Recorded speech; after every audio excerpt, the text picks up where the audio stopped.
Hello दोस्तों। आज हम लोग क्लास 10th का फिजिक्स शुरू कर रहे हैं, यानी कि भौतिकी। तो सबसे पहला जो लेसन है प्रकाश का परावर्तन। तो प्रकाश का परावर्तन का सबसे पहले हम लोग परिचय करेंगे, यानी कि इस लेसन में प्रकाश का परिचय सबसे पहले हम लोग देखेंगे क्या कि प्रकाश क्या है। तो प्रकाश क्या है? तो प्रकाश एक प्रकार की ऊर्जा है। प्रकाश क्या है? प्रकाश एक प्रकार की ऊर्जा है ना। प्रकाश का निर्माण फोटान प्रकाश का निर्माण फोटान के छोटे छोटे कणों से मिलकर हुआ है। जी हाँ, कोई पूछे कि प्रकाश किससे मिलकर बना है, तो प्रकाश फोटान के छोटे छोटे कणों से मिलकर बना है। अगला जो हमारा प्रश्न है, प्रकाश का चाल अलग अलग माध्यम में अलग अलग होता है। प्रकाश का चाल अलग अलग माध्यम में अलग अलग होता है। तो माध्यम क्या होता है? तो अगर जल देखा जाए और वायु देखा जाए तो जल एक अलग माध्यम हो गया, वायु एक अलग माध्यम हो गया। इसके अलावा कांच, तारपीन, तेल, ये सब अलग अलग माध्यम हो जाएंगे। प्रकाश को अलग अलग माध्यम में भेजेंगे तो प्रकाश का चाल अलग अलग होता है ना। इसलिए क्या लिखा गया है? प्रकाश का चाल अलग अलग माध्यम में क्या होता है? अलग अलग होता है। अब अगला जो है, प्रकाश सीधी रेखा में गमन करती है। ये तो प्रत्येक साल एग्जाम में आ जाता है कि प्रकाश किस रेखा में गमन करती है, तो सीधी रेखा में। अगर सीधी रेखा ऑप्शन में नहीं है तो एक और ऑप्शन में रहेगा क्या? सरल रेखा। तो सीधी रेखा दे या सरल रेखा दे, दोनों का मतलब एक ही होता है, अर्थात प्रकाश मूर्ति नहीं है, सीधे निकल जाती है। ठीक है ना। अब देखो, प्रकाश का चाल निर्वात या शून्य। देखिए, निर्वात दे दे या शून्य दे दे, दोनों का मतलब एक ही होता है। तो प्रकाश का चाल निर्वात में अर्थात शून्य में 3 × 10⁸ मीटर पर सेकेंड अर्थात 3 लाख किलोमीटर पर सेकेंड होता है। कितना होता है? 3 लाख किलोमीटर पर सेकेंड होता है ना। उसके बाद लिखे हैं क्लास 10th के लिए यही 3 आवश्यक है ना। कौन? एक तो निर्वात या शून्य का खूब पूछता है। दूसरा, जल में प्रकाश की चाल। जल में प्रकाश की चाल कितना होता है? 2.25 × 10⁸ मीटर पर सेकेंड। यदि इसको किलोमीटर में बदला जाए तो ये आएगा 2,25,000 किलोमीटर, है ना। 2,25,000 किलोमीटर अर्थात 2.25 लाख किलोमीटर, है ना, पर सेकेंड। अब देखा जाएगा तो कांच में प्रकाश की चाल। कांच में प्रकाश की चाल, कांच में प्रकाश का चाल 2.0 × 10⁸ मीटर पर सेकंड। आप लोग कहेंगे कि यहाँ पॉइंट के बाद जीरो क्यों लिखे हैं। कभी कभी एग्जाम में ऑप्शन ऐसे ही दे देता है और कभी कभी ऐसे देता है, तो कंफ्यूज नहीं करना है। पॉइंट के बाद जीरो का कोई वैल्यू नहीं होता है, कोई मान नहीं होता है ना। तो ये दे या ये दे, दोनों का मान क्या है? दोनों एक ही है।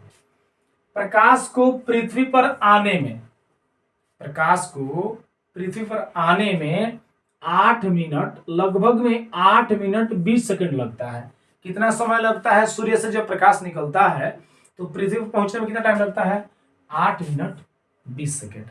ठीक है ना। आगे बढ़ते हैं। अब यहां देखेंगे हम क्या कि प्रदीप्त वस्तुएं किसे कहते हैं। प्रदीप्त वस्तुएं, तो वे सारी वस्तुएं जिनमें सूर्य का प्रकाश होता है ना। वे सारी वस्तुएं जिनमें क्या होता है? सूर्य मन होता है खुद, यानी खुद का प्रकाश होता है, जैसे सूर्य, बल्ब इत्यादि। सूर्य, बल्ब इत्यादि जितने भी तारे हैं इस ब्रह्मांड में, सारे तारे क्या हैं? प्रदीप्त हैं। क्या है? प्रदीप्त वस्तुएं हैं, है ना। दूसरा हम लोग देखेंगे, इसका उल्टा होता है क्या? अप्रदीप्त वस्तुएं। क्या? अप्रदीप्त वस्तुएं वे सारी वस्तुएं जिनमें सूर्य का प्रकाश नहीं होता है। जी हाँ, अभी देखिए, प्रदीप्त जिसमें सूर्य का प्रकाश होता है, हाँ, अप्रदीप्त जिसमें सूर्य का प्रकाश नहीं होता है, लेकिन इन पर प्रकाश डालने पर ये दिखाई देती है ना। अप्रदीप्त वस्तुएं इस संसार में जितनी भी है उनमें सूर्य का प्रकाश नहीं होता है, लेकिन यदि उस पर टॉर्च मारा जाए, उस पर प्रकाश डाला जाए, तो वह वस्तुएं क्या होती है? दिखाई देती है। जैसे कॉपी, किताब, कुर्सी, टेबल। जी हाँ, आपके बेंच या आपके सामने बहुत सारे अनेकों प्रकार की वस्तुएं रहती है, कुर्सी, टेबल, है ना। उस पर टच मारेंगे तो वो दिखाई देगा, लेकिन इसका मतलब ये नहीं कि उसमें प्रकाश है ना। तो कॉपी, किताब, कुर्सी, टेबल इत्यादि ये सब क्या है? सब अप्रदीप्त वस्तुएं हैं। अब देखेंगे पारदर्शक। क्या? पारदर्शक, जिनसे प्रकाश की किरणें पार कर जाती है। वाह, देखिए हम क्या लिखे हैं, जिनसे प्रकाश की किरणें क्या करती है, पार कर जाती है ना, वह पारदर्शक वस्तु कहलाता है। जैसे जल, कांच इत्यादि। क्या आपने कभी जल में टॉर्च मारा है? जल के अंदर मछली रहती दिखाई देती है। हाँ, तो जल क्या है? जल एक पारदर्शक है। दूसरा अपारदर्शक, जिसे प्रकाश की किरणें पार नहीं कर पाती है, यानी जिसको प्रकाश की किरणें पार नहीं कर पाती है। जैसे जैसे धातु, कोई भी एलिमेंट्स लीजिए, कोई भी संसार का धातु लीजिए या कोई लकड़ी हो, क्या इसको प्रकाश पार कर पाएगा? नहीं। इसके अलावा हमारे सामने क्लास में अनेकों प्रकार की वस्तुएं दिखाई देती है, कुर्सी, टेबल, दीवार, है ना, किताब, ये सारी चीज क्या है? अपारदर्शक है। अगला है पारभासी। पारभासी क्या होता है? तो जिससे प्रकाश का कुछ भाग निकल पाता है और कुछ भाग क्या होता है? अवशोषित हो जाता है। कुछ भाग को क्या करता है? पार कर जाता है, प्रकाश की कुछ मात्रा पार कर जाती है और कुछ मात्रा अवशोषित हो जाती है ना।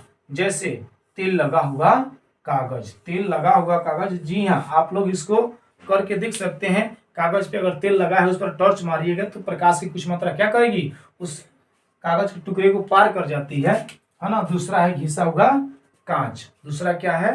घिसा हुआ कांच इत्यादि। उम्मीद करते हैं कि आप लोगों को वीडियो अच्छा लगा होगा। अगर वीडियो अच्छा लगा है तो चैनल को सब्सक्राइब और वीडियो को लाइक जरूर करें। इस वीडियो में यहीं तक। इसलिए थैंक्स, धन्यवाद।